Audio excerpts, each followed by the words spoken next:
At least girls do matter in our foreign policy. They matter in our development policy. They matter in our SRHR program. We do have in Ethiopia and other African countries, we do have projects aimed at menstrual hygiene at schools, aimed at safe spaces at schools for girls. So girls can go to school and don't have to be outside of the school 1 week each month, or even earlier. We have projects ending child marriage. We are a big supporter of Plan, to be frank, and also advocacy, child rights, and especially girls' rights is at the heart of our policy. Well, thank you so very much. Thank you very much. Now we come to you, Dr. Arago. Is gender inequality a problem in this country? And is it the government's fault or whose fault is it? Okay.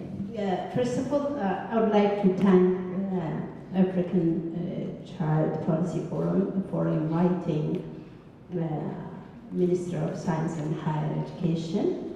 And it's really an honor to be here to represent Her Excellency Professor Hirut Woldemare. She's abroad, but just joining you in this remarkable report launching. It matters a lot to higher education too. Having said this, gender inequality not only a problem, but a very serious problem for this country.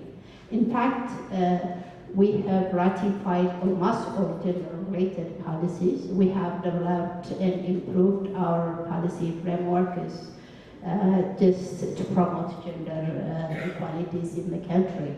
But, the status of women and girls in Ethiopia is really curtailed when you look at empowerment, education, and when you look at gender-based violence and employment opportunity. I think it's good to look at some important figures related to education.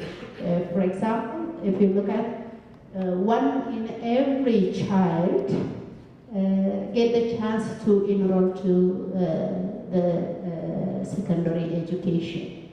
At the primary level, I think we are successful.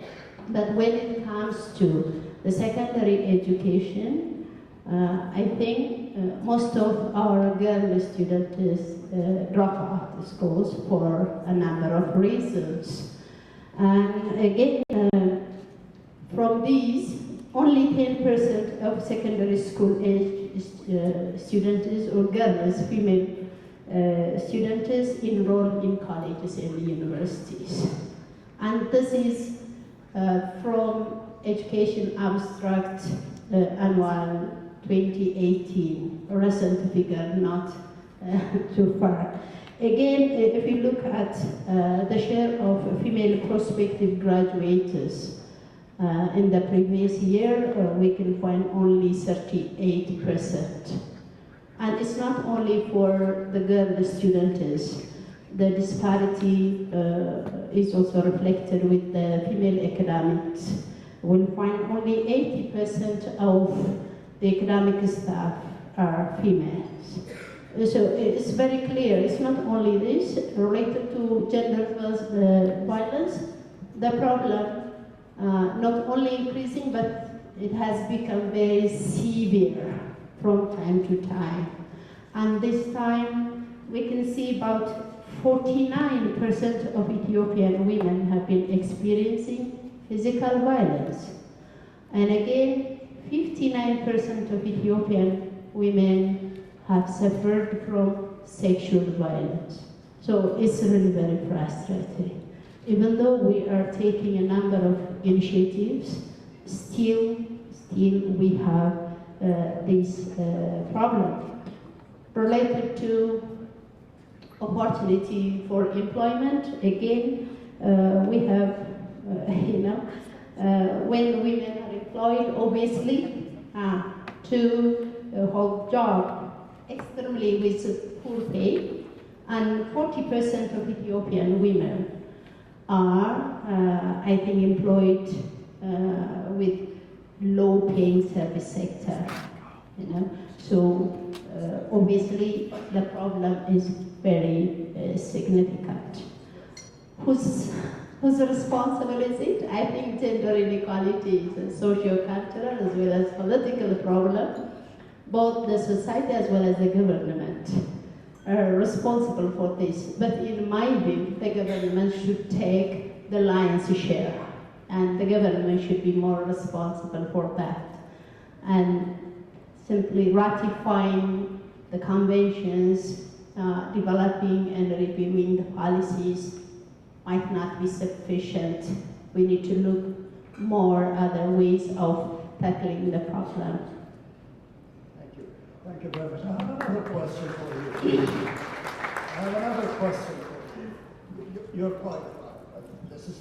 The statistics in terms of gender in secondary school education and university school is embarrassing, quite frankly. It's sad. But I have another question, and that is that the quality of education is very poor in any case. Yeah. So what does it really matter whether one goes to high school or university or not? Well, when you talk about the quality of education, obviously it's connected with lots of variables.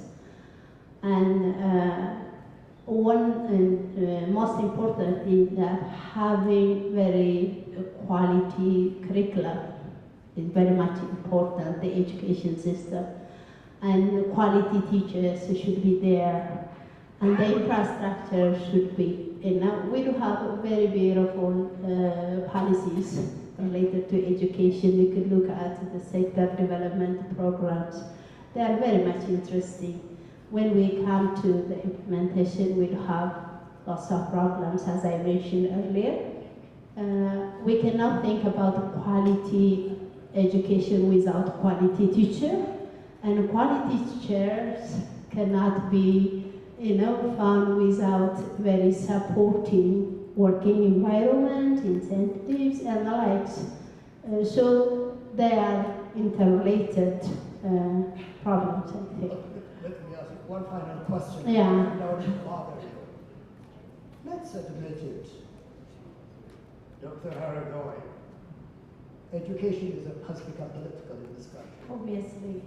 What the government is interested in is ensuring that we have fantastic statistical achievements, fantastic enrollment at every level.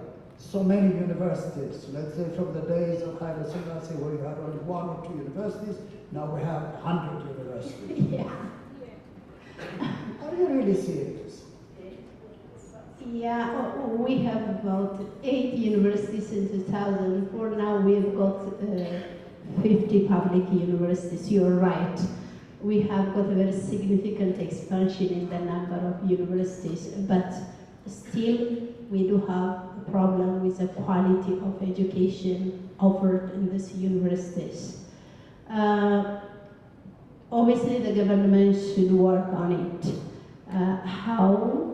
It begins with a review of the curriculum, and the Ministry of Science and Higher Education has got only about 10 months is established, separated from Ministry of Education last year, and now we are working on a number of reforms.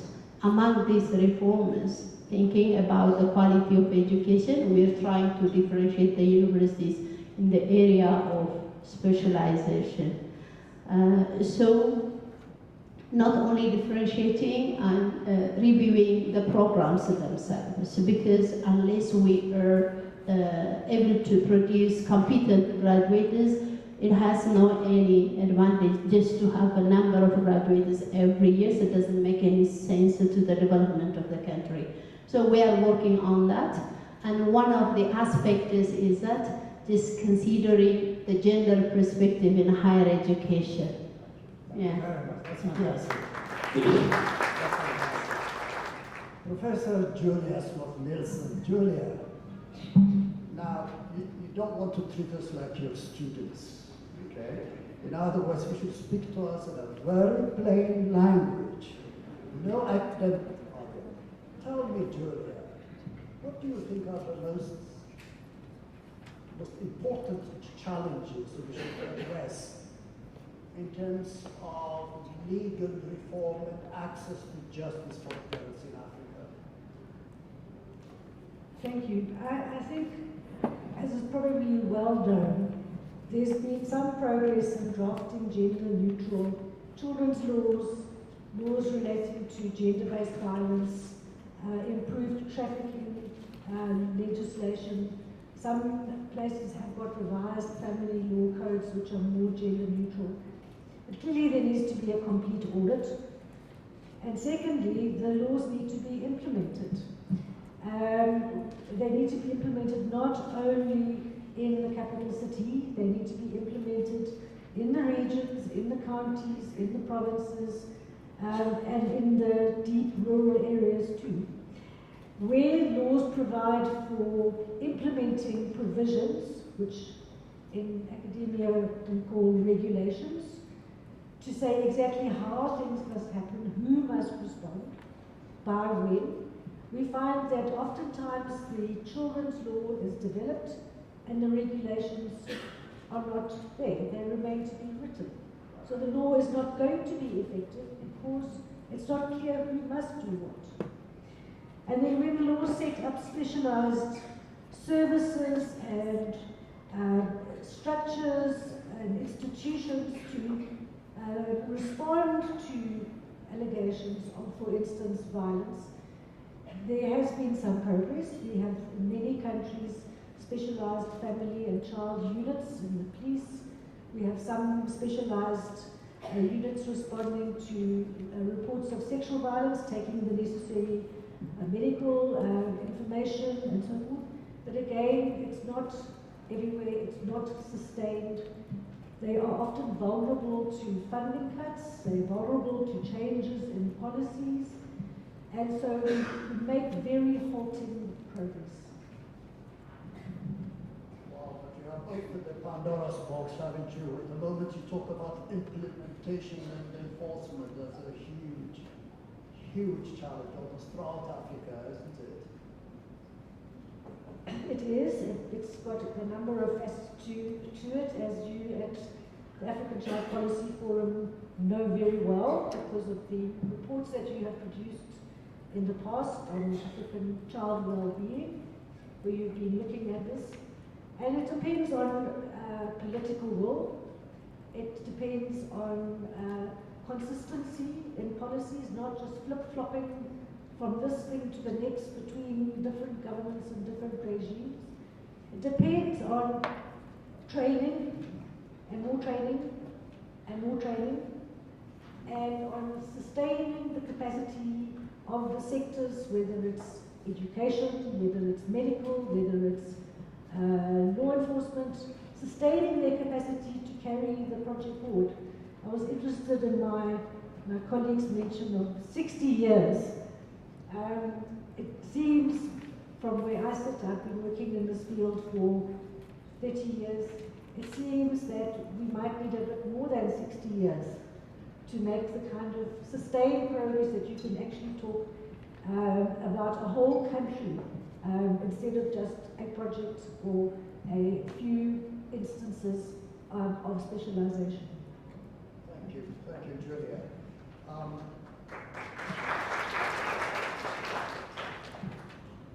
Julia has an encyclopedic knowledge of the law, but the time is short, so we would skip for the moment. We may have to come back again. No, my friend Daniel was coming.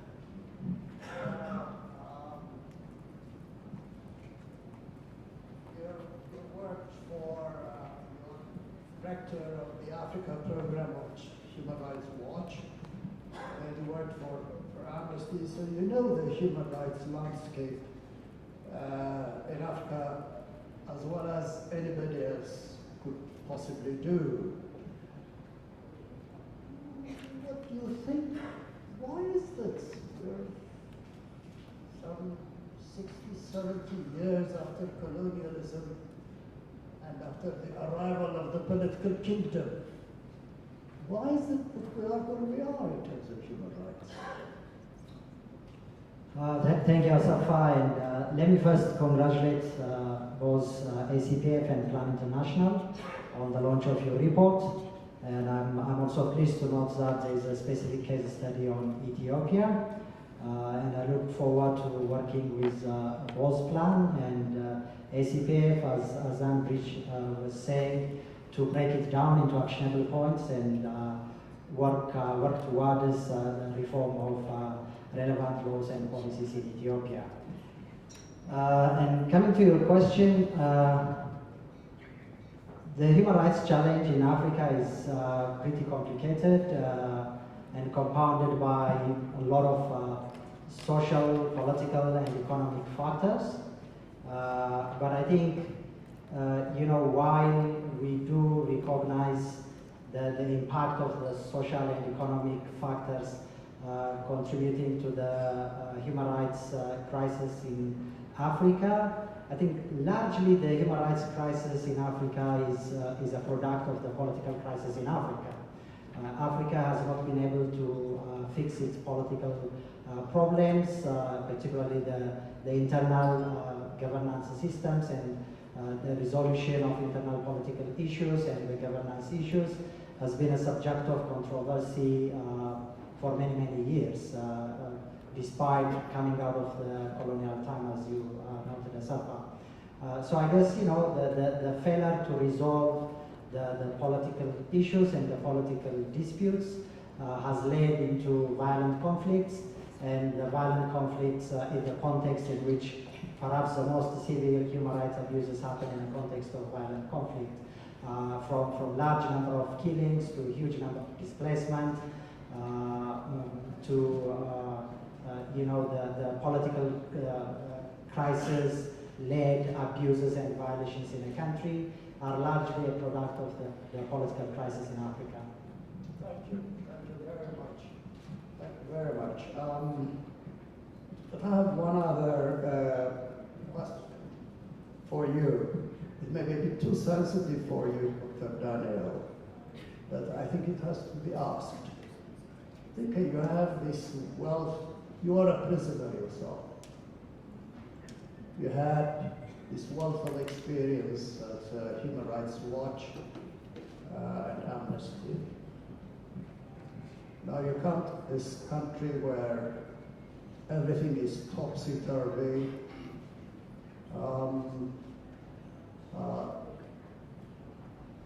I don't know how to put it, let me put it generously. It's a very challenging political environment where you have this seeming conflict or tension, perhaps, between the demands of the rule of law, which probably would mean the exercise of authority on one side. On the other hand, to take the risks associated with a very open and soft approach. How do you think we can maneuver through this kind of crisis, this challenge, to ensure that we have the promotion of human rights and the observance of human rights in a challenging political environment? How do you see yourself maneuvering through? Is that a fair question? Fair point to raise, and there is not necessarily an easy answer to it, Asafa. As I said, the human rights challenge in Africa and in our own Ethiopia is a deep-rooted one and a complicated one, and it really requires a long-term perspective and a long-term vision. We just need to make sure that we persist on the human rights cause, we persist on the human rights agenda, and we persist on the human rights work if we are to make a change over a long term. But I think we should have an expectation that many of these deep-rooted human rights problems are going to go away in a short time frame. So it really requires a long-term work. But it does seem to me that, among a number of other things, it's very important to focus on Perhaps one on a massive human rights education program in a country like Ethiopia, where we see problems around lack of respect for human dignity, and for a lot of Ethiopians and Ethiopian observers, perhaps most recent incidents in Ethiopia seems to be very shocking, the extent of the brutality we have seen in some of the human rights crises. So it makes you think whether or not we have proper social fabrics for acknowledging and recognizing human dignity, which is at the heart of what human rights all mean. So, we need a culture of human rights, which means a huge program of awareness and campaign and education. And then I think it's also equally important that we press on accountability. We don't seem to take accountability very seriously in Africa and in Ethiopia as well. And that lack of accountability seems to continue a culture of abuse and a culture of impunity in the country. So I think we need to press strongly on holding perpetrators to account. And we, sometimes when we seem to be taking measures in the name of accountability, we seem to be going after the small fish, and we let the big fish to continue to swim freely in a culture of impunity. So it's very important that there's got to be a strategic approach to pressing on questions of accountability. And perhaps the third point is the importance of building institutions. In countries where there is a better protection of human rights, it's because they have institutions to enforce and protect rights. And I hope, in Ethiopia, what we need to be doing is building those kind of institutions that would be the vanguards of human rights protection. Thank you very much. That was good. That was good, blunt talk. I like that myself. One final question to you. We're talking about girls. The question to you is, do girls deserve special attention in your human rights work or not? Oh, absolutely. So what have you done to do about it? Yeah, absolutely. I think, it's, one of probably the top human rights issues in Ethiopia is women's rights and child rights issues, which includes girls' rights. And there's a lot of work to be done in addressing a lot of systemic, structural causes of abuses on girls and children in general. And I'll be very keen, as I mentioned, to look at your findings and recommendations. But from my perspective, there's no question that women's rights and child rights issues will continue to be one of the big priorities. And if I would think of one issue that we probably need to be prioritizing when it comes to African girls, Ethiopian girls, or probably a bit more broadly on African children and Ethiopian children, is the need to end child hunger, which seems to be a persistent problem, but is also a massive shame for all of us that we continue to let our children to starve. So I think, if we would prioritize, I would really urge that we find a way to end child hunger. And that seems to me is within our means, and there should be a way to do this in a sustainable way without necessarily relying on a non-sustainable external support.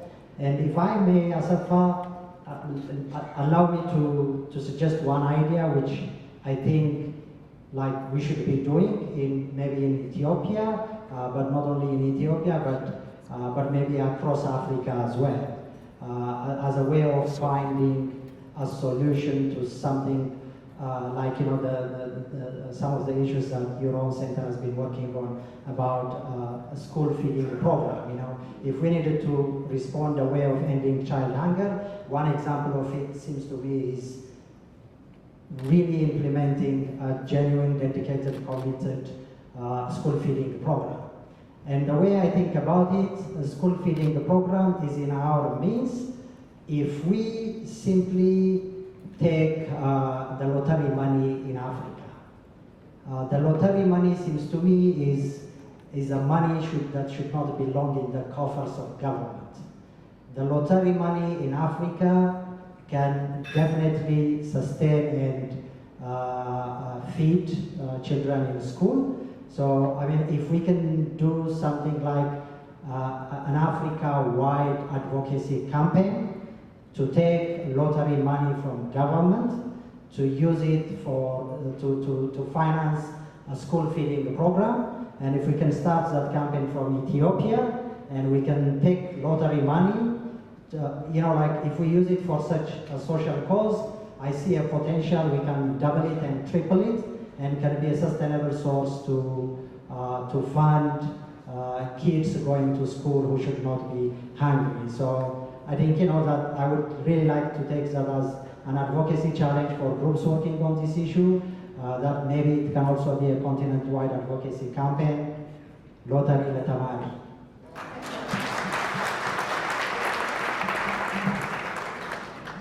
Wow, we do have a man of substance here, don't we?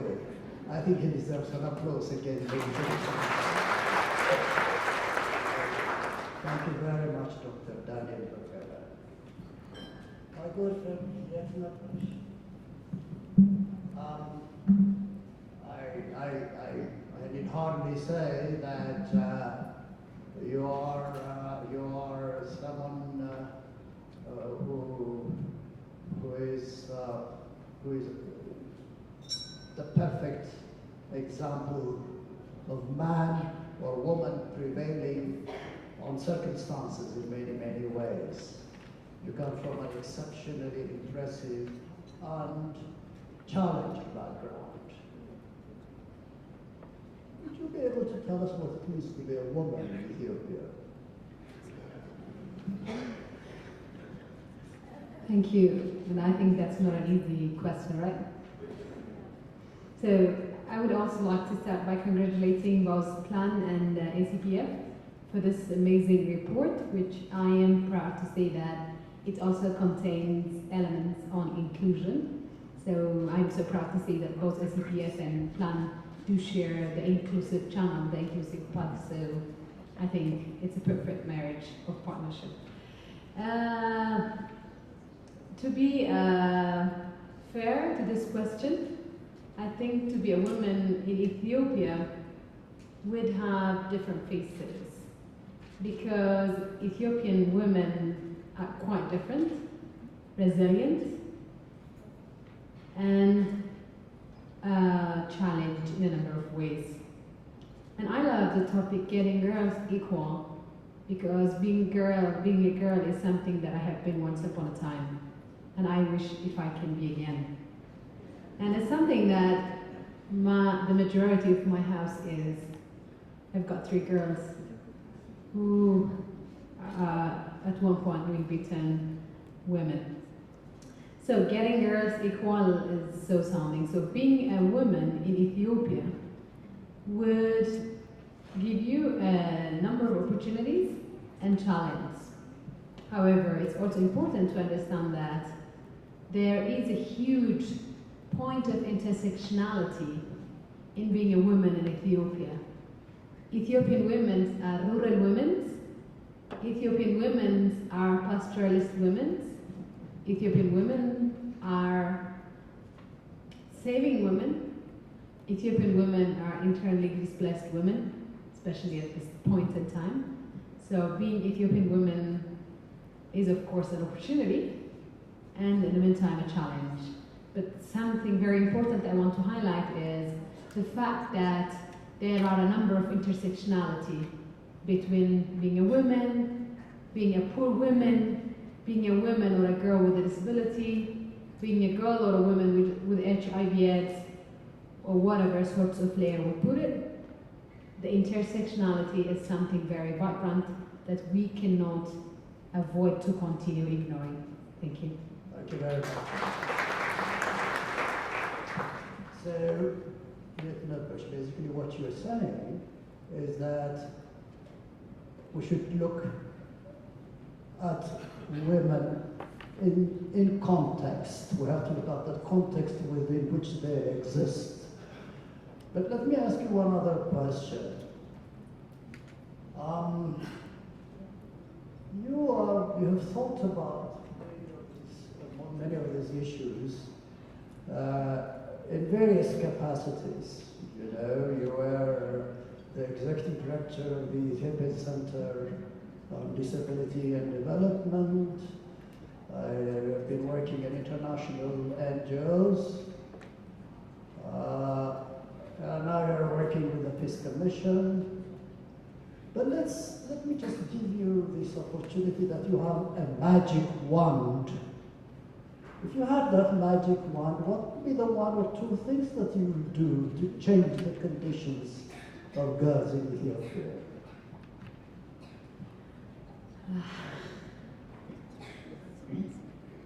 I think what I have noticed, especially growing and coming into different assignments, even though voluntarily, is that it's always difficult to exercise power, right?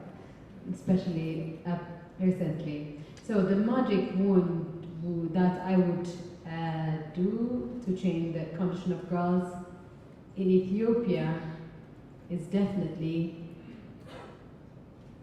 going to be very difficult, because Ethiopian girls do face multiple problems still.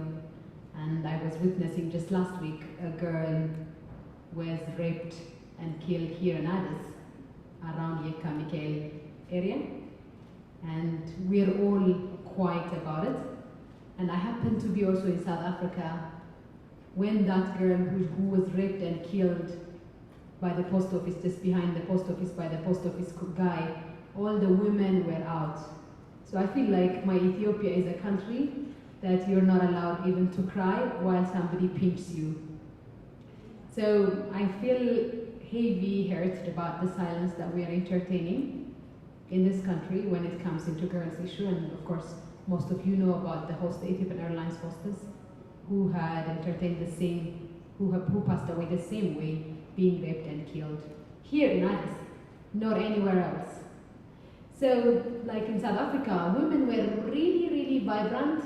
They were vocal. It was during the World Economic Forum in Cape Town, Julius Town also.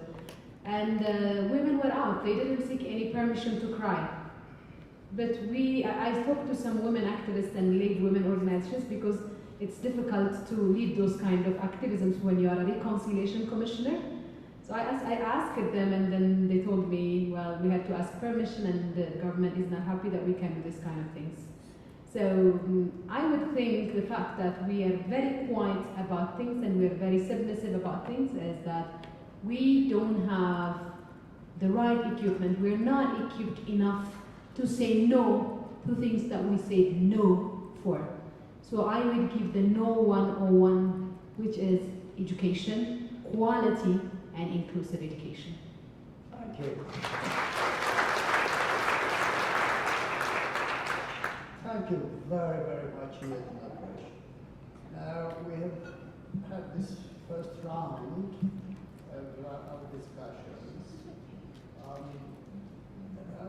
I'd like to sort of, I know we're almost on time, actually, what we do, but just on time.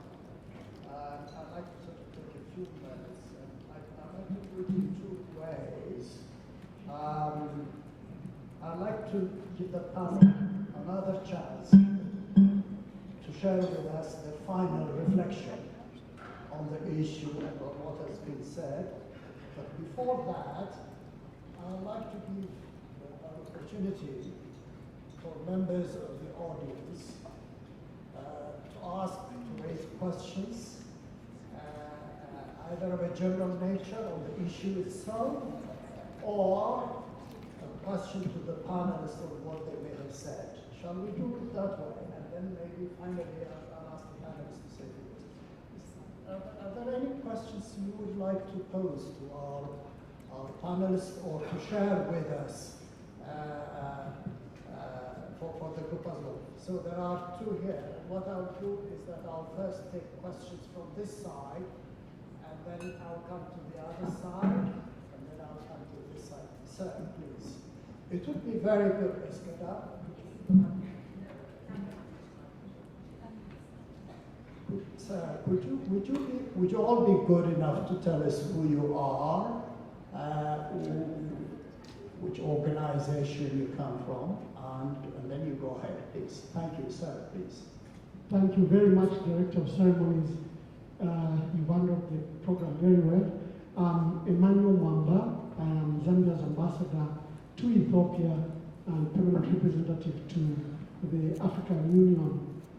My question would require just a little elaboration to the panel.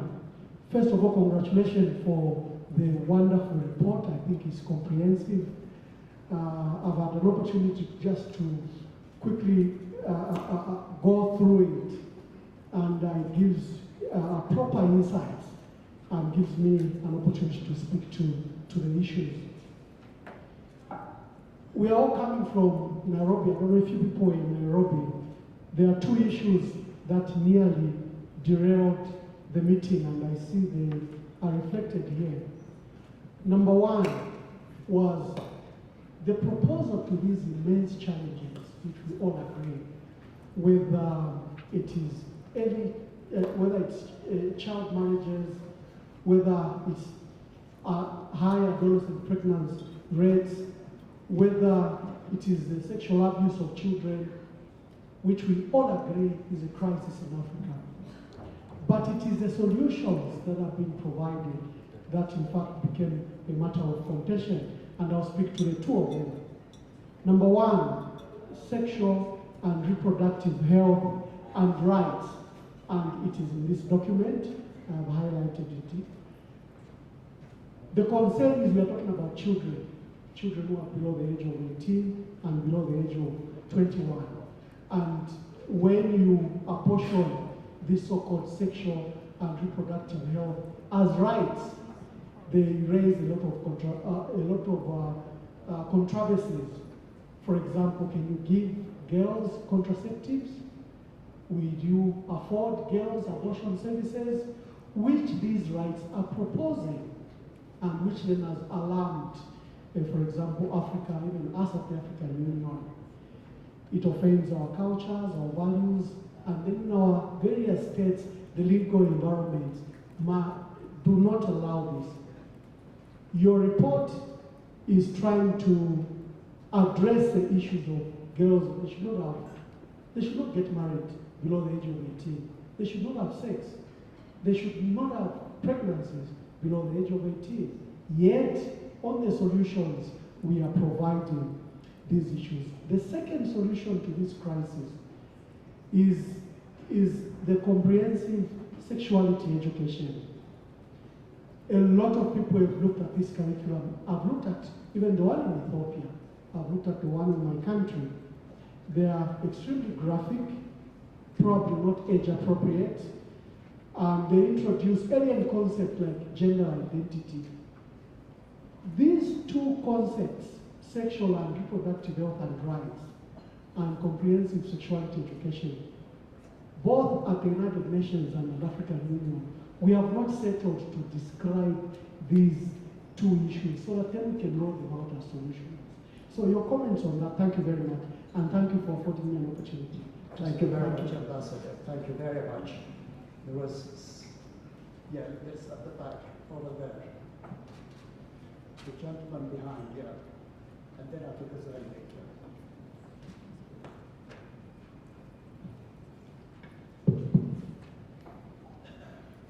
Thank you very much for the opportunity to say something. My name is Truner. I'm an Ethiopian. I have done some learning and working in the health sector, and I have been with UNICEF for a quarter of a century.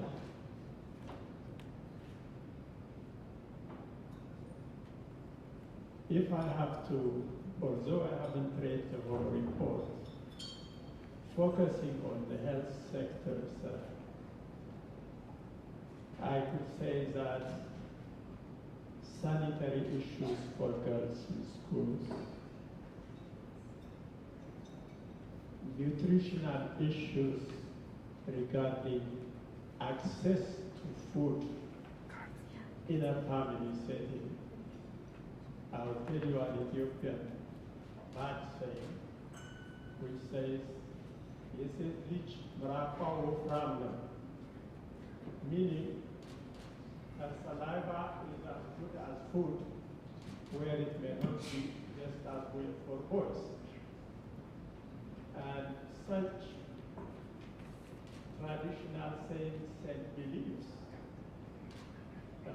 are also issues that should be flagged out, mentioned, analyzed, and public advocacy, public education given. Division of labor also within the family context is more hazardous and more harming to Ethiopian girls compared to us boys. That's how I grew up in the countryside. Second point I would like to make is that it's good that we have Plan International, we have other agencies for supporting development, social services in this country. But when I miss some of the major agencies that have been designated as world's children agencies like UNICEF, I don't know if they are here, but when I miss them here, they at least risk duplicating the good efforts of recipient and plan. They should have been here to learn as a minimum. Thank you. Thank you Lastly, very much. Lastly, sir, Sorry, go ahead. I would like to address myself to Dr. Daniel. I just want to request you. What I have done is so good, so heart-touching, so encouraging. I think one of the purposes of your organization, whether legislated or not, is not only to watch abuses of human rights, but to teach about human rights.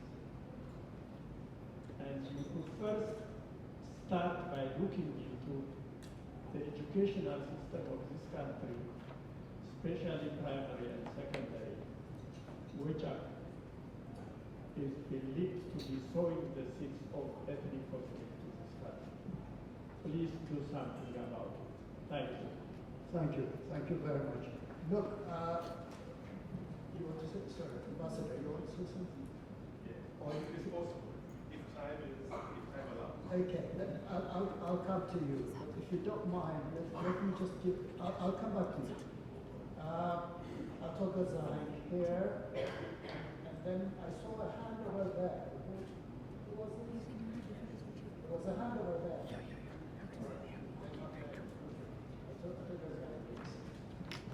Could you please make sure that your questions are short, simple, and direct, please? Because we're short of time. Thank you very much. My name is Ghazali, country director of Oxfam in Ethiopia.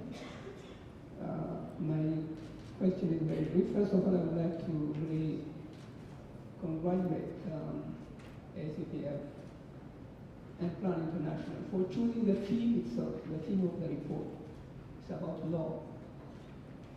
I think most of the countries, including our own, have got some impressive laws. But the question is, who is observing it? Is it observable? And are people being held accountable for not observing it? That's the most important thing, and I think this would be a lead for our next campaign theme in terms of the rights of children. So my question to the panel, not directly to anyone, is first of all, what should our next campaign theme be, assuming that most of the, I have skimmed into the report, and most of the countries have got some elements of some laws in place. I think that the first thing would be that something to refer to which is called a law, that's fine. But what next is the question. So I think we need to think of what would be our next theme of campaign on the rights of children, assuming that we have some conducive laws in place. Thank you. Ambassador, please.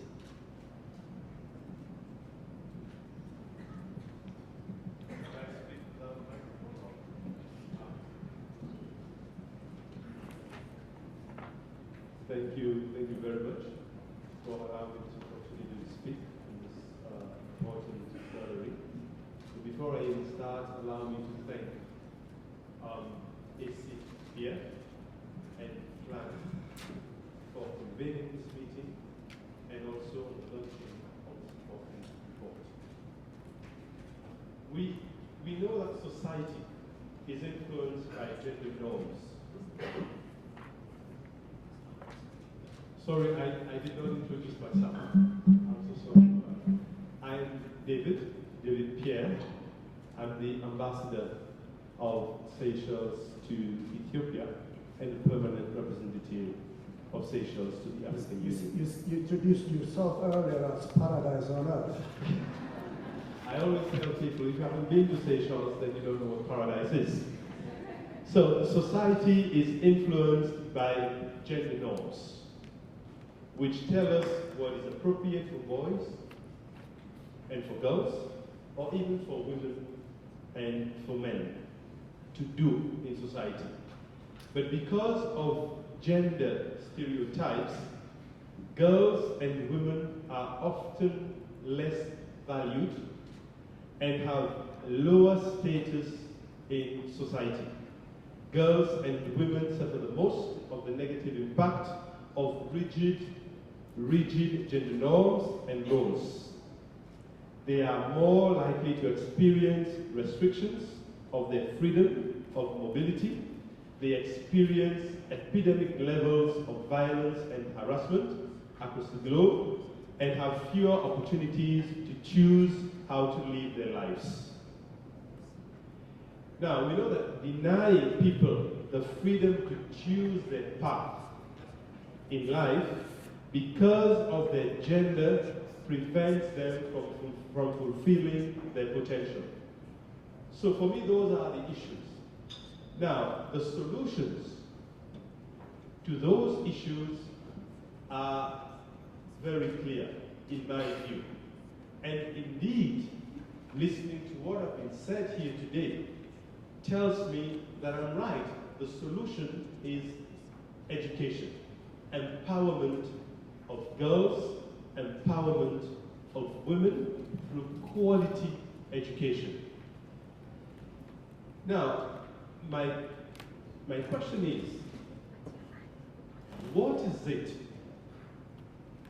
in your views that prevents governments to invest significantly in education in the country that in return would allow girls to be able to stand up, to defend their rights, and to allow them to develop their skills so as to be able to contribute positively and significantly in the development of their countries rather than being victims of what I have just explained.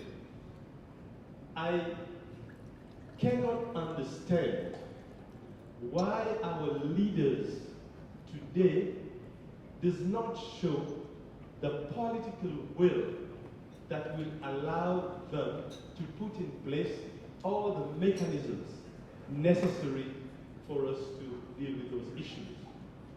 I see governments buying guns, buying arms for wars, instead of using that money to invest in education and to empower our girls, our daughters, our sisters, our mothers.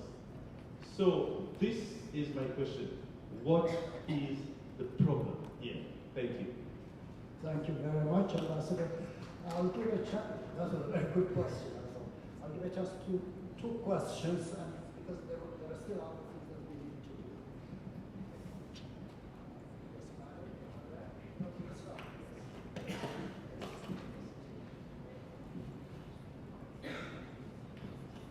Thank you very much.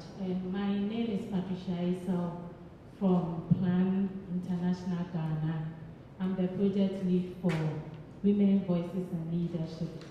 I'd want to add my voice to all those who spoke earlier, thanking the organizers and the sponsors for this launch. My question is straightforward. I'm wondering, from where all of us are sitting, what one thing would you want to see move forward with this landmark report? What one thing do you want to see differently?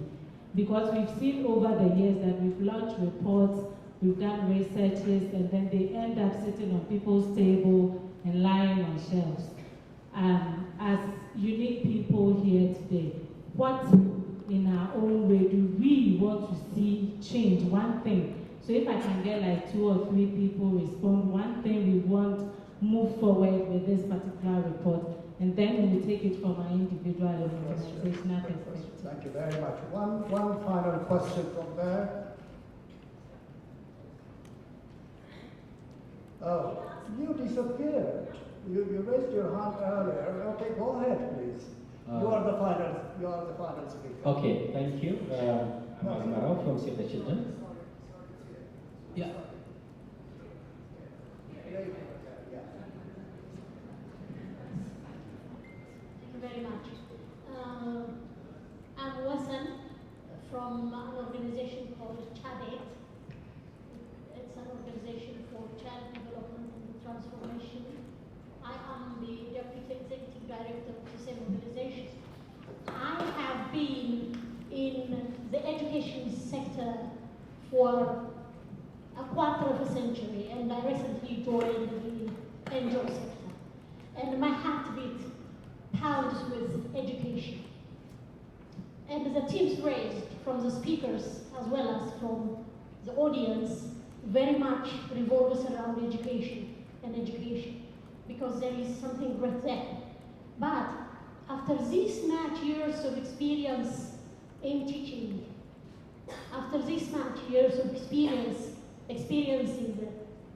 with initiatives with education of girls and education as a whole, I am convinced now there must have been something wrong with our modern education.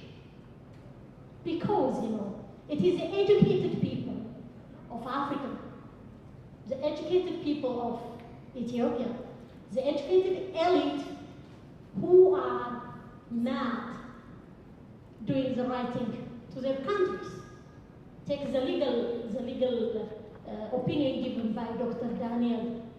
Education has it. There is something wrong in the political leadership, in the political system.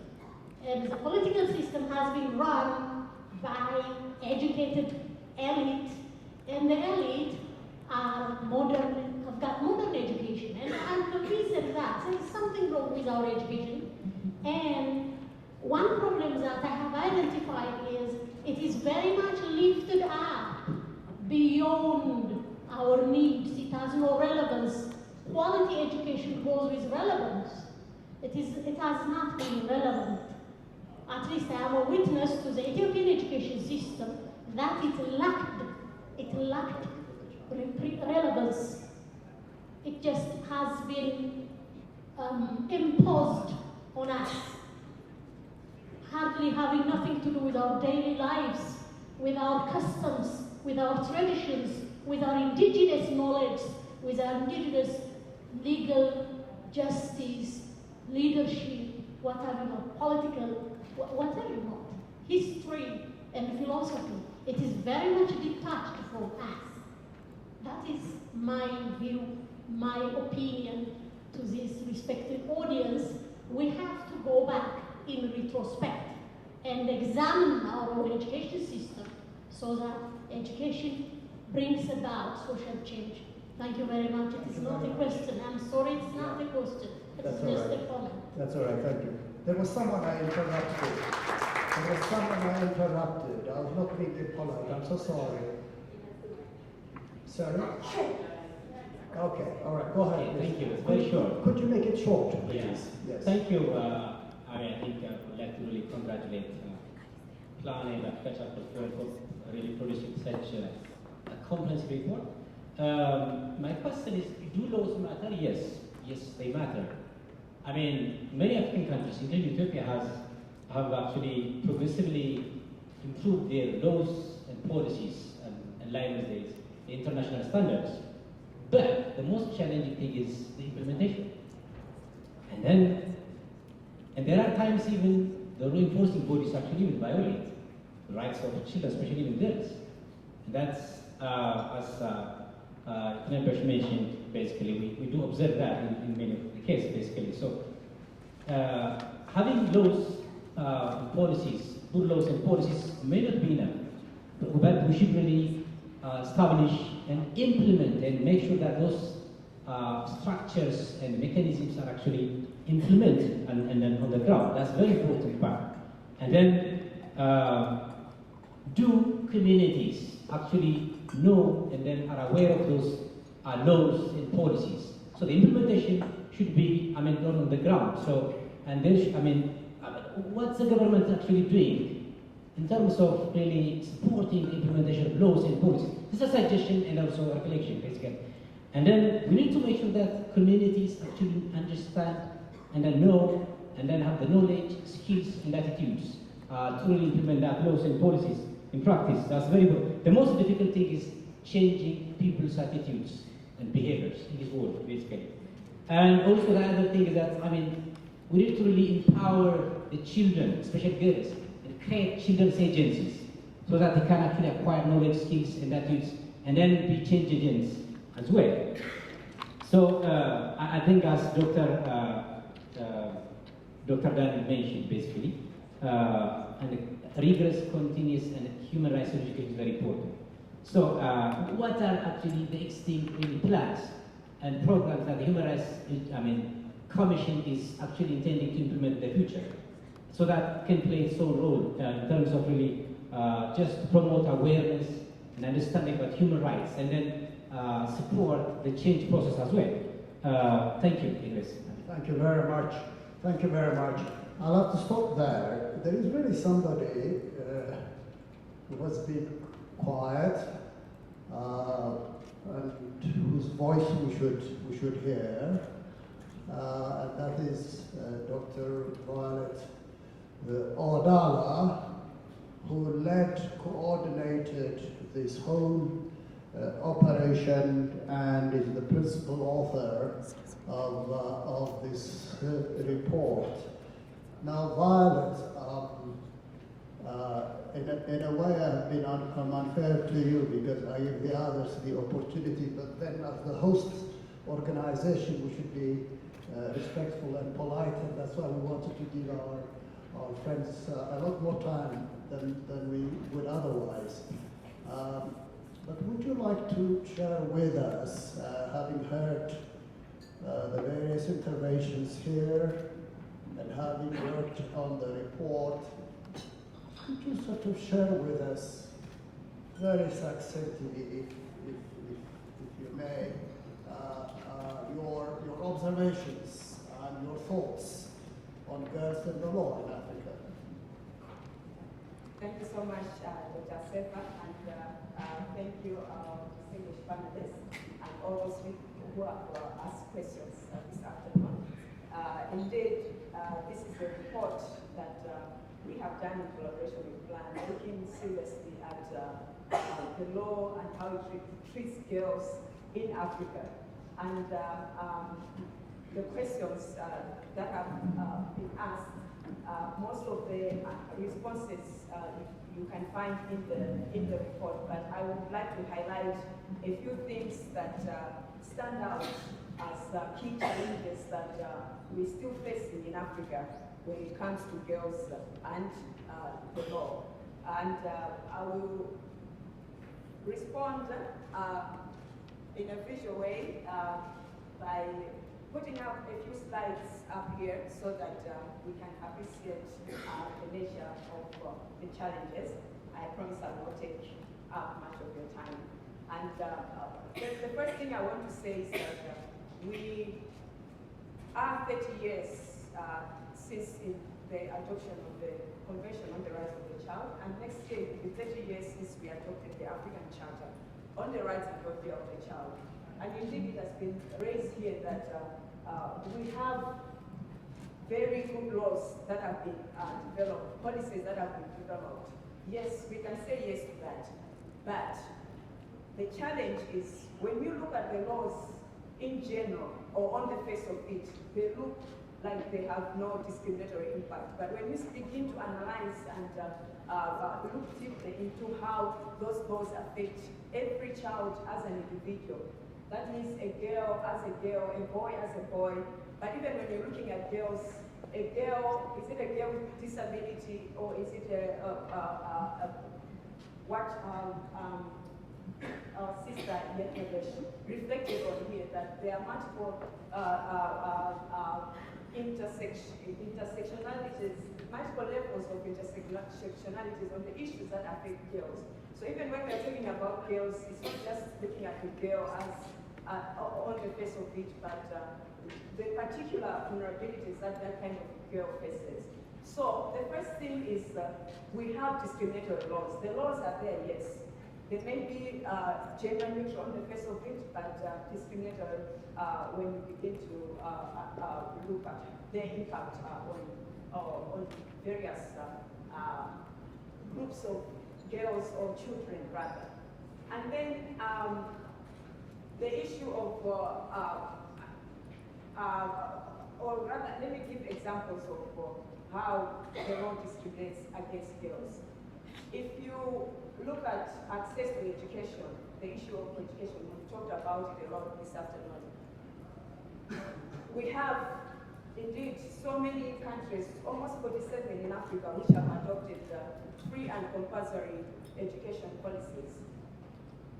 And every country can stand tall and say, we have good policies on education. But now begin to look at what that policy means for the girl child. What does the girl child need to actually say that this education is free and it's compulsory and also inclusive for me? There's different needs for boys and girls. So that's where we talk of, for example, school retention policies. How is the law ensuring that girls are being retained in schools?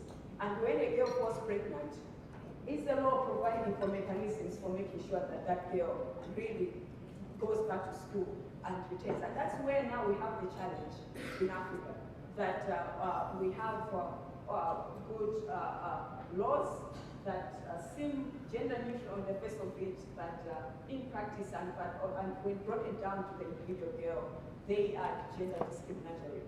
And we have also, for example, if you look at laws dealing with children with disabilities, girls with disabilities, Africa, especially in the Commonwealth, most African countries adopted or received the English law. It was handed down to them 50, 60 years ago, and they adopted the laws and the provisions the way the English legal system handed down the laws to them. And some of the things that were first adopted, for example, we have provisions that say defilement of an idiot or an imbecile girl. To this date, we have such degrading kinds of languages in the laws. And laws have been changing, there have been revisions of laws over the years, but no one is looking at what the particular laws in some countries are saying about a girl with disabilities who gets defiled. Well, how is the law addressing that girl? That's another example. And then apart from the discriminatory nature of the laws, We have inadequacy, laws that are inadequate. That's the second thing. And in this, we have, for example, penalties that do not match the gravity of the offense. You have laws, especially dealing with sexual violence of girls. If you look at the issue of abduction, what kind of penalties are being given in the laws?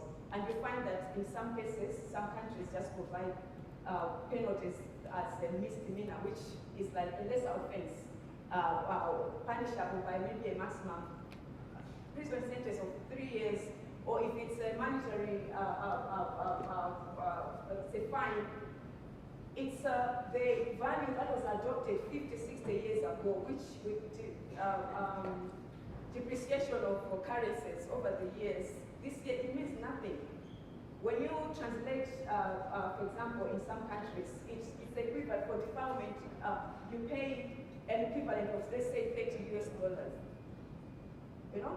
So it doesn't make sense in this day that we should still be having these laws that have a negative impact. On the face of it, they're okay, but the negative impact, because they mean nothing, because they will not stop people from impunity, because they can pay their way of the justice system, even after defining or sexually violating the rights of girls.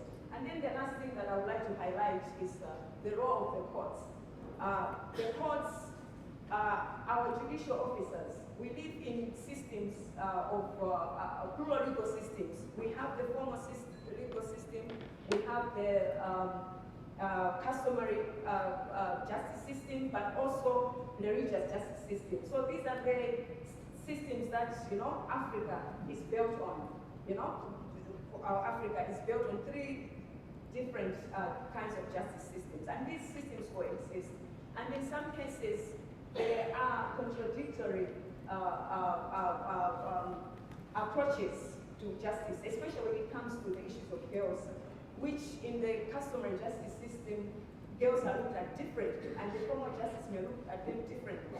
And when cases come before the courts, you have men who, most of the judicial officers are men. I'm not saying men are bad, but most judicial officers are men, and it depends on what kind of orientation they have, the way they decide cases to do with this. I'll give you 2 examples of cases which, you know, kind of make you frown and wonder how on earth, you know, anyone can decide like this. We have cases, and these are real life cases. A 13-year-old girl was defiled by a 20-something-year-old man. And apparently they had a relationship, and this girl used to go to this man's house several times, and they would have, you know, sex on several occasions. And until someone, you know, saw the sister to the girl saw, and then reported, and then the man was arrested, and the initial court, you know, convicted him, and he appealed, but the judge, you know, at the higher court actually said that this girl was enjoying the relationship. She was actually asking for sexual favors from this man, and the man believed that the girl was older than, can you imagine, 13-year-old, we're not talking about an 18-year-old or 17-year-old whom you can mistake, easily mistake for an older person. But a 13-year-old, they say he believed, because he said he believed that she was older. And the court listened and said, yeah, this girl, like almost like it was the girl's fault. And then they discharged this man and said, you know, he could go because also he was still young and he had a job. So the court was looking more at the interest of the man and not the interest of the girl, that this young girl needed to be protected. And examples like these are numerous in our court systems, justice systems in Africa. So issues like those that it depends on who is sitting on the bench and what kind of orientation do they have. So unless we educate, for example, our girls, and we provide equal space for our girls and boys to exercise their rights, equal protection for girls and boys in the in the laws, beginning with the laws, and then moving on to practice. 30 years from now or 20 years from now, we will still have the same kind of problems that we are talking about today. So those are the issues some of the issues that this report has uncovered. And also maybe one last thing, Dr. Sefa, that we have seen that the girl child is facing discrimination beginning from birth to their teenage girls in various respects, right in the law, and then when they become adults as well. Because when you look, for example, at inheritance laws, you'll find that in some countries we still have laws that say that women cannot inherit, on their own. And other laws which say that if a parent dies and their children, girls and boys, the girl inherits half of what the boy should inherit. And this is in the law. It's sanctioned by the law. So those kinds of issues that we're still talking about, so women facing, girls facing inequalities from birth to their teenage girls in various ways. And until they get married, there's no escape. But the law can do something. Thank you very much, Violet. Could you share with us the 2 or 3 things you'd like to see done? Yeah, so in terms of what we'd like to see done, based on these challenges that we have highlighted and which are very significant for the girl child in Africa, first of all, is to make sure that our legal systems are gender sensitive. When developing laws, if you look at most laws and just do a web search to see if the girl is featured in the act, you will find that it's not. So we need our laws to be gender sensitive, to actually be aware of the vulnerabilities, the specific vulnerabilities of the girl child, and actually regulate and provide for these vulnerabilities in law. And then the second thing is to make sure that the law, when it,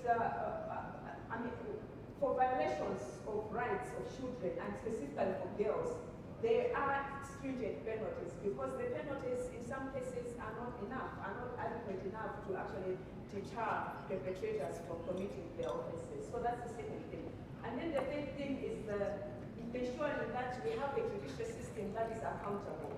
That is gender sensitive and accountable. And for them to be accountable to our girls, they need to be made aware. We need to raise awareness, even in the judicial, amongst judicial officers, about the rights of girls and the specific vulnerabilities that girls face, and why it is important that even the courts or the justice system should protect girls when all else has failed. Thank you very much. If you read the report, she has lots of ideas about what kinds of reforms are needed in the legal area. I would like to invite you to give her, Violet, give her a good applause. Fantastic. Thank you very much, Violet. Now we're coming to the more or less the end of our event. I'd like to sort of give the panelists, I'd like to give you the chance to say the last word, if I may. I think this time I'd like to start with Yetna Bush, and then I'll end up with Anne-Brigitte. Yetna Bush, your last word, please. Thank you so much. I just want to reflect on 2 things. On Gezaheim's question, what should the next theme of children and child rights advocacy should be? I think, for me, I would say, keep your promise. I think we're so tired of new promises. We really want to get stuck to the old promises, and we really want to see them done. I want to come back to Weston's reflection on the relevance of education.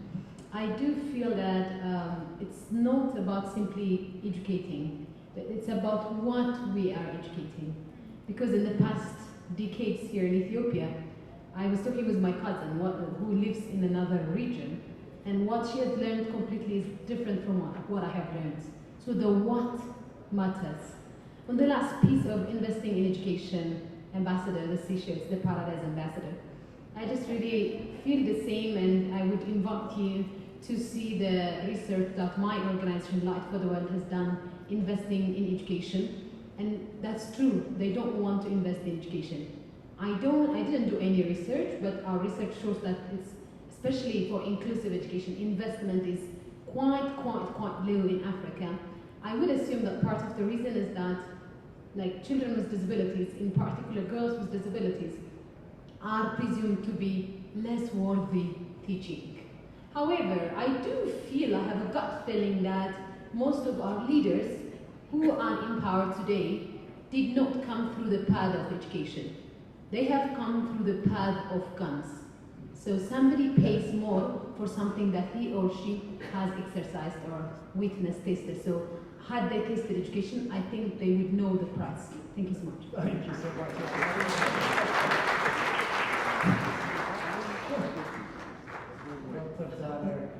Thank you. On the point about the importance of human rights education, I could not agree more, including on the point of integrating human rights education into the mainstream education system. But at the same time, I also like to see us find new and innovative ways of doing human rights education. So I would really encourage, if anyone has any thoughts about how better and how effectively we can do human rights education in Ethiopia, please do come to the Ethiopian Human Rights Commission. You know, not only on this idea, but on a number of other issues.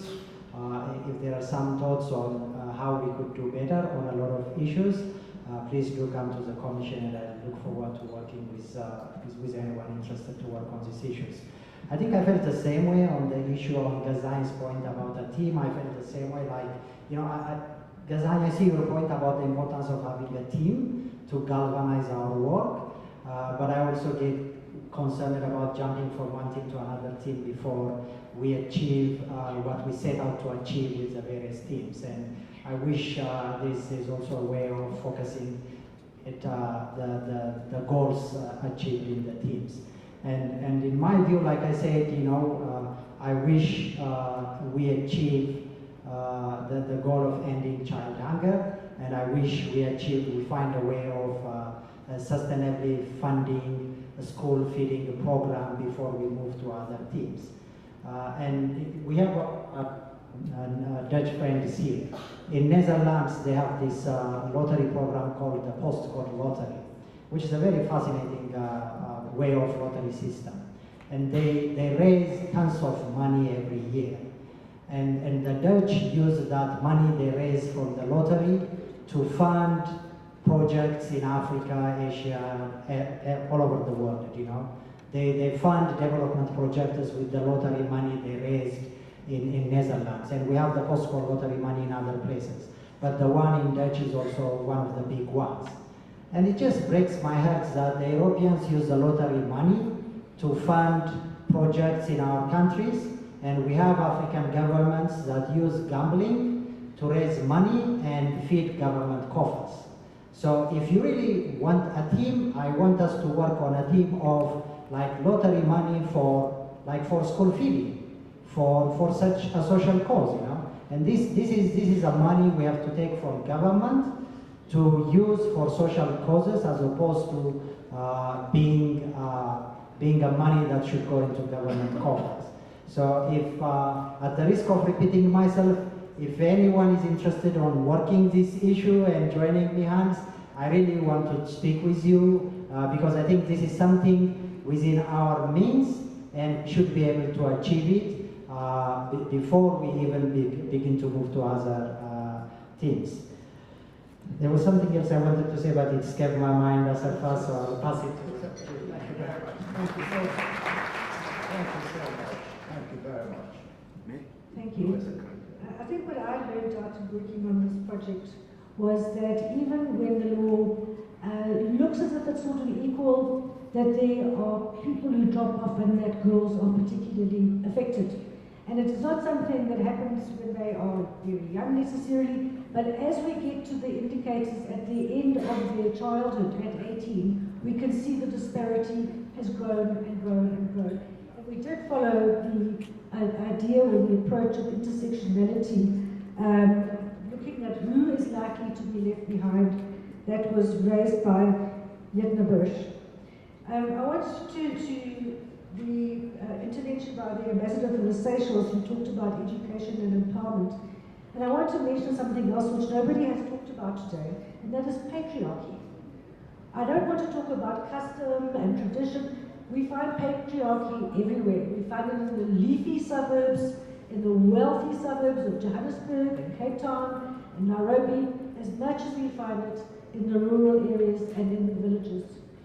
So along with empowerment of girls, we have to tackle patriarchy, because that is what results in girls dropping out of school, in girls being denied access to sexual and reproductive health services, which ultimately limits their life chances, because they get married too young, they have children too young, they die too young. So we have to tackle the flip side of the coin of empowerment, which is patriarchy. Thank you. Thank you once again. I think we must walk the talk. We're talking a lot, and this is not the time to talk about our policy frameworks, because we've said a lot, and I believe that we've done a lot in that area. What is left is that just putting it into practice. So we have to, every possible way is pointing to education, and especially we in the education sector should take, the point into great consideration. And the first thing, we need to incorporate gender equality in our curricula, starting from the lower grade to the higher education institutions.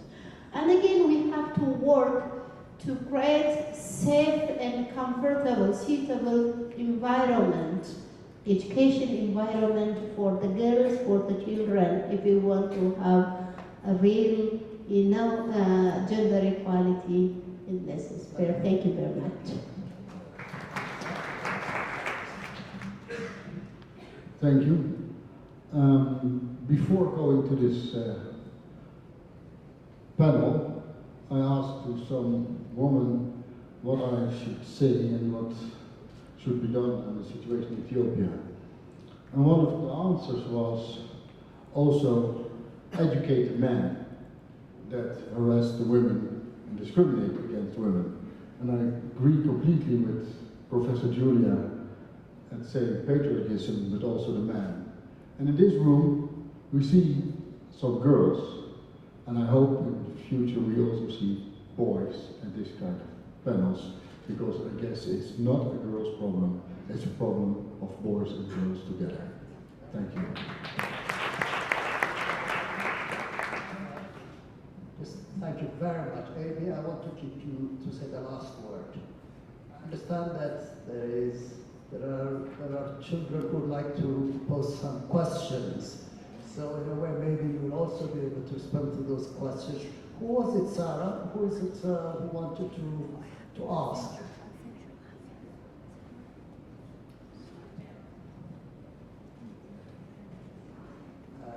Sarah,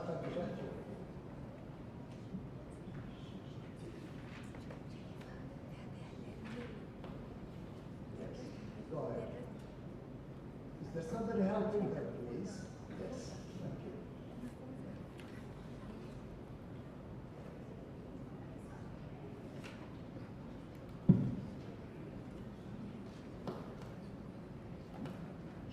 በመጀመሪያ እድሉ ስለተሰጠኝ አመሰግናለሁ። እኔ የምጠይቀው ጥያቄ በመጀመሪያ Who is interpreting? Is there anyone who is interpretation, please? ስሜ ሜሮን ይባላል። የመጣሁት ከሚያዝያ 23 የመጀመሪያ ደረጃ ትምህርት ቤት ነው። ስምንተኛ ክፍል ላይ መጠየቅ የምፈልገው ጥያቄዎች አሉ። ከነዛ ውስጥ የመጀመሪያው የጾታ መድሎ በበርካታ የአፍሪካ ሀገራት ስር እየሰደደ እንደሄደ ታውቋል እና ያንን ነገር በምን መቅረፍ እንችላለን ነው የመጀመሪያው ጥያቄ። ሲቀጥል ደግሞ ሴቶች ከወንዶች እኩል ናቸው ተብሎ ይታሰባል እና ያ ነገር እውነት ምን ያህል እየተተገበረ ነው? ማለት አሁን ሴትና ወንድ እኩል እያየን ነው ወይ? ሴትስ ከወንድ ጋር ምን አይነት ግንኙነት አላት? ማለት ለማለት የፈለኩት እንደዚህ አይነት ተግባር ላይ አሁን ስር እየሰደደ የሄደ ነገር ስለሆነ የሴት ልጅ መገለል፣ መድሎ፣ ወዘተ የመሳሰሉት እያሉ ስለሆነ እና ያ ነገር እንዴት ነው ከወንድ እኩል እየታየች ያለችው እና ይህ ነገር እየተተገበረ ነው ወይ ነው። ሌላኛው ጥያቄ ደግሞ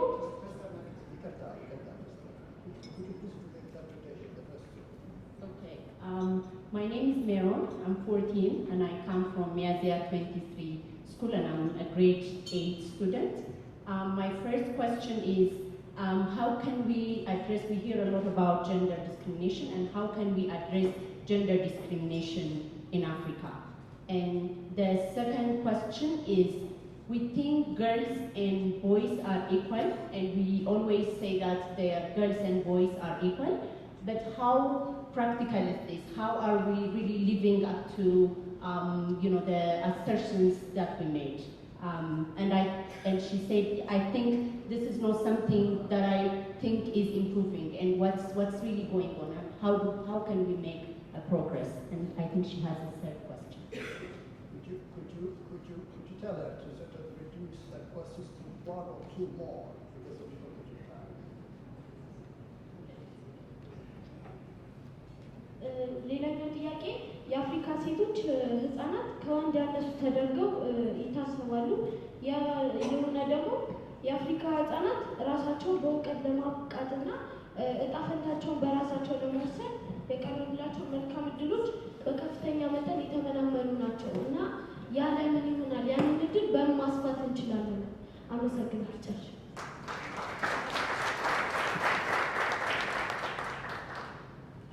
There is a perception that African women and girls are not equal to boys and men in practice. There is this perception. So what can we do to actually improve this perception? And thank you very much. Thank you very much. Amy, now you have the last word, including response to the questions that we have raised. Thank you very much. Thank you very much, Asefa, and since I do have the final word, let me just say the things that I do want to say also publicly in terms of thanks to ACPF, you Asefa personally, to Violet, and the work that you and your team have done for the government of Netherlands for funding this work. The question around, and it also goes to the question asked by the young girl, what should really be our next campaign? We have come to the conclusion at Plan International that despite all the good work, despite the good laws, despite progress in girls' education, despite better health services, despite many, many good things, we are not moving the needle on rights fast enough. And at the heart of it was exactly what was mentioned further down the road, both patriarchy as well as the harmful norms and practices.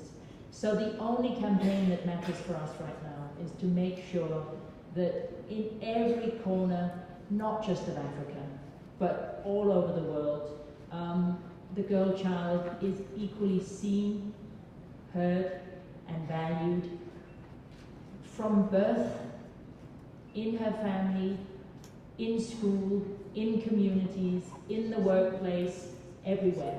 Because there is no place in the world, actually, not even in my own home country, Denmark, that often ranks very high on lists, where there is true gender equality. This is not an African problem. But when we do look at the statistics in Africa, there are some considerable challenges. And when a girl child is not valued, seen and heard, when she is not given the choice to consent or not to consent, but her body is violated on a daily basis, when she doesn't even have the basic information to how to say no, how to navigate power, how to protect herself, how to get access to services, and those services are barred to her because her body and her actions are being criminalized, then we have a problem. And that's, for me, is at the end of the day, if a girl's no is not a no, then we can argue from now to kingdom come about all the things we argued about in Nairobi or other things, or in other meetings of the AU, etc. And we won't actually be fulfilling what Africa itself has said it values, which is an Africa whose development is people-driven, that also means girl-driven, relying on the potential offered by people, especially its women, youth, and children.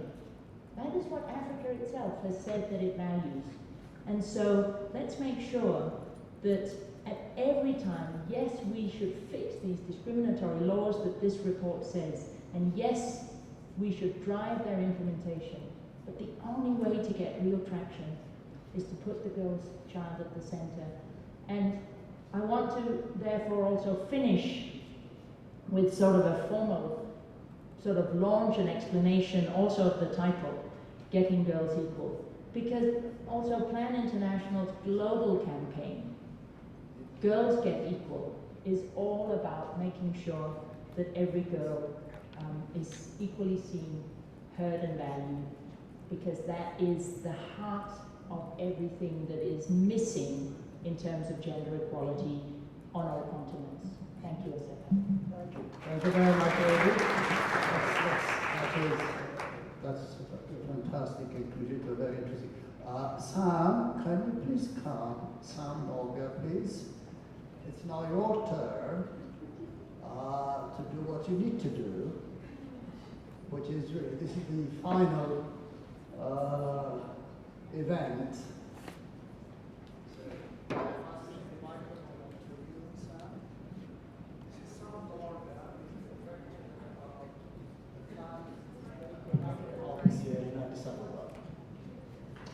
Thank you very much, Dr. Sefa. I mean, normally on a Friday evening around this time, we probably would not be sitting here for 3 hours. We probably will be sitting in the home with our friends, maybe with a glass. But despite all of, and I can see people nodding, so I'm actually telling the truth.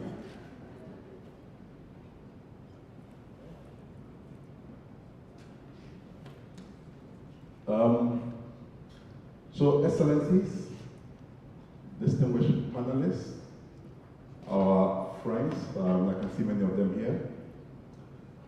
I would like to say a big thank you. We called you, you acknowledged, and you said you would come, and you actually did come. So thank you very much for sitting through and for making sure that you are part of this historic event. I think a lot has been said, and almost everything that is said here is what needs to be done. But somebody needs to do it. And the question is, who is going to do it? I think it will take all of us, probably not doing the ordinary, because the ordinary hasn't helped us. Maybe what we need to do is the extraordinary.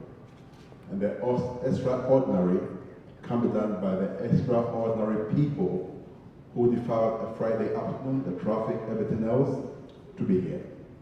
And so this is my challenge, and as I thank all of you, and as I call Abby, to launch the report officially. I've already done that. You've done? Let them go. It's to say, we have Agenda 2063, we have 2040, we have CRC, it's 30 years, probably more than all the young ladies over there. We have the African Charter, which is going to be 30 years next year. The question is, what are we doing to make sure that the world, this planet we live on, is safe, not just safe, safer, not just safer, but probably the safest place for our girls to be able to sit, to be able to relax, to be able to talk about the things they want to talk about. They are our girls, they are our daughters, they are our sisters, they are our nieces, mothers, they get violated every day. And I want to challenge each one of us to go back, read the report, and then tell yourself what you think you want to do to make the world a safer place for our girls. Thank you very much for coming. And Abby, I have the pleasure of inviting you to the room.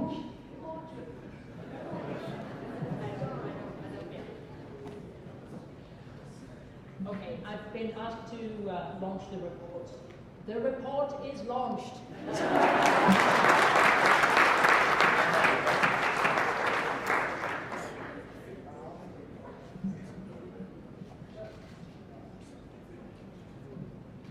Okay, thank you very much. I've been asked to do one more thing, and that is what I like very much, especially for weddings. In Ghana, we call it Agenda 13, and Agenda 13 is mostly the reception. So you are all invited to join us. I think it's out there. Let's go chat, let's go talk to each other, let's go connect, let's go network. Thank you very much. Over there.